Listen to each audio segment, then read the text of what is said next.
Sometimes, loving someone doesn't mean trying to fix them. Picture this. Mina comes home from work after a truly terrible day. Stepping into the house and seeing Noah preparing dinner, she brings with her exhaustion, disappointment, and a lot of pent-up anger. When Noah notices her upset expression and asks, "Did something happen today?" Mina instinctively replies, "Nothing." But then, the warmth of the house softens her, and she begins to share. The thing is, during the morning meeting, Mina pitched an idea. The whole room went silent. No one reacted at all.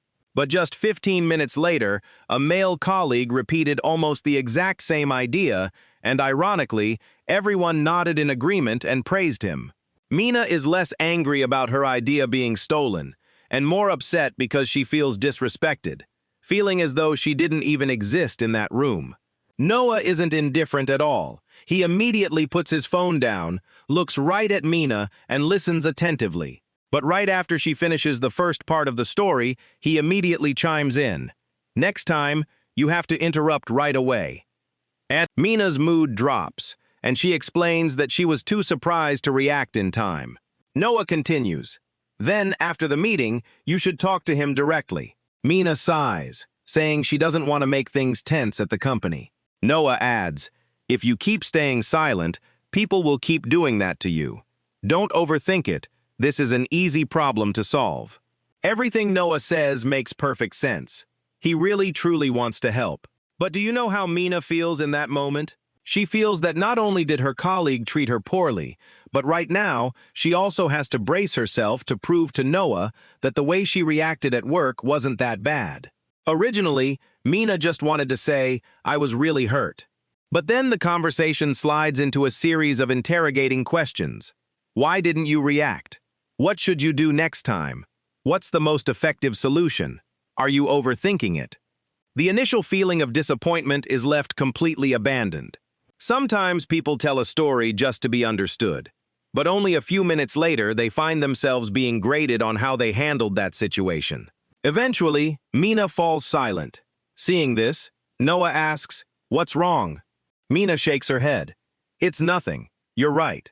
Hearing that, Noah breathes a sigh of relief, thinking the problem has been solved. But in reality, Mina has single-handedly slammed the door on that conversation. Not because she is no longer sad, but because she doesn't have the energy left to explain why she is sad anymore. Noah goes back to cooking. As for Mina, she sits there, feeling even lonelier than when she first stepped foot into the house. A conversation can end very peacefully, yet one of the two people might still walk away feeling like they were never truly seen. But wait, we can't blame Noah. Noah is not wrong for wanting to help. When seeing someone we love in pain, what is our most natural reaction? It's to find the cause, to offer a solution, to do whatever it takes to make that damn problem go away. To Noah, solving the problem is a form of caring. He simply thinks, if I just show Mina what to do, she will feel less sad. But human emotions are not like a leaky faucet. You can't just find the right wrench, give it a twist, and expect it to immediately stop leaking. Noah's intention is to help Mina hurt less, but his way of helping unintentionally makes her feel as though she is hurting the wrong way. In truth, what Mina needed at that moment was incredibly simple.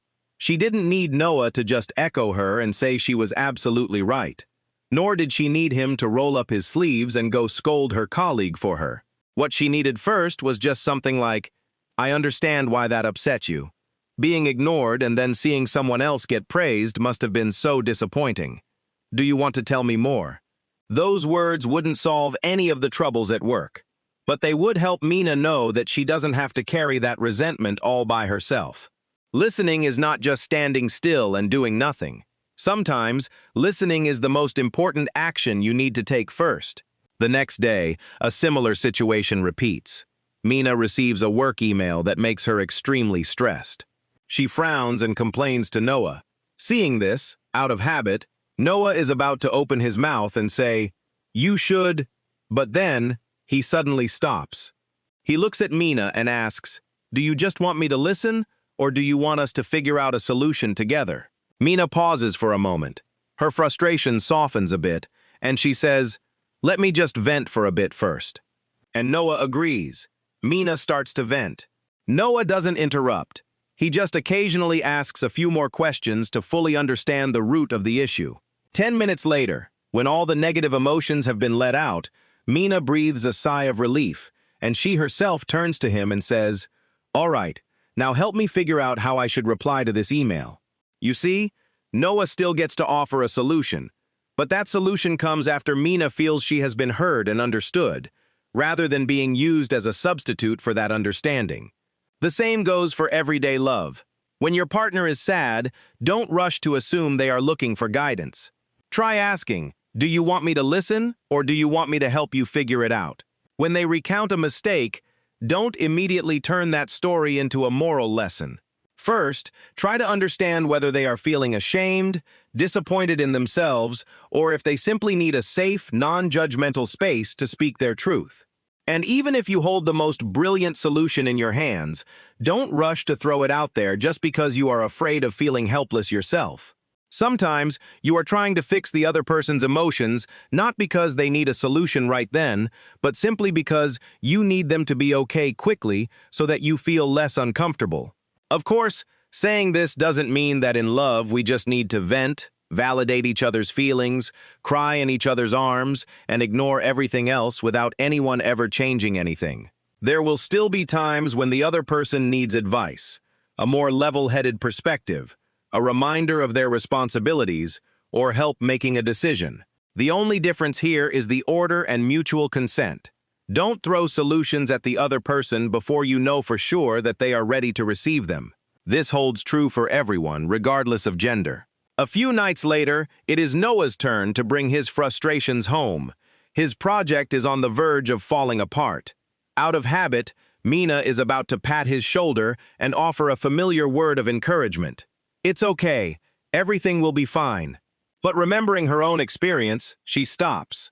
She gently asks, "Do you want to get it all out first?" And Noah nods. After things have calmed down, Mina asks Noah, "Yesterday, when I was telling you about work, did you think I was asking you to fix it for me?" Noah shakes his head.